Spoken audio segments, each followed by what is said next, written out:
આરએમસીનો વધુ એક અધિકારી suspend. Deputy chief fire officer Theba જેલ હવાલે થતા કમિશનરની કાર્યવાહી. અગાઉ મનપાના 5 અધિકારી અને 2 પીઆઈ થયા છે સસ્પેન્ડ. રાજકોટના ટીઆરપી ગેમ ઝોન અગ્નિકાંડમાં ધરપકડ થયેલા ત્રીજા અધિકારીને સસ્પેન્ડ કરવામાં આવ્યા છે.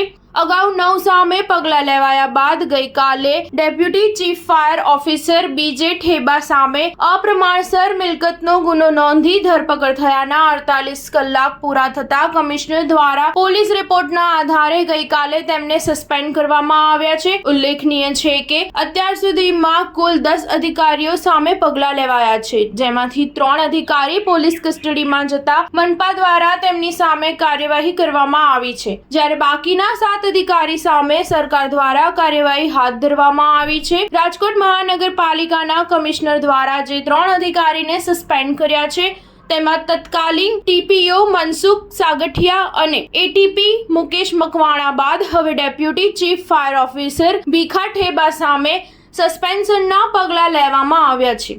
રાજકોટ મનપાની ફાયર શાખામાં ડેપ્યુટી ચીફ ફાયર ઓફિસર તરીકે ફરજ બજાવતા બીજે ઠેબાને ગેમ ઝોન આગકાંડ બાદ અટકાયત કરી પૂછપરછ કરવામાં આવી રહી હતી. ભીખા ઠેબાની પૂછપરછ અને તેમના ઘરે તપાસ કરતા મળેલી વિગતોના આધારે તેમની સામે અપ્રમાણસરની મિલકતનો ગત શુક્રવારે ગુનો નોંધાયો હતો. આ ગુના બાદ તેમને 48 કલાક સુધી પોલીસ કસ્ટડીમાં રાખવામાં આવ્યા હતા અને 3 દિવસના રિમાન્ડ પૂર્ણ થતા રવિવારે જેલ હવાલે કરવામાં આવ્યા છે, જેથી ગઈકાલે મનપા કમિશનર દ્વારા પોલીસ રિપોર્ટના આધારે સસ્પેન્ડ કરવામાં આવ્યા છે. સ્ટાર ન્યૂઝ 7 હંમેશા સચ્ચાઈની સાથે.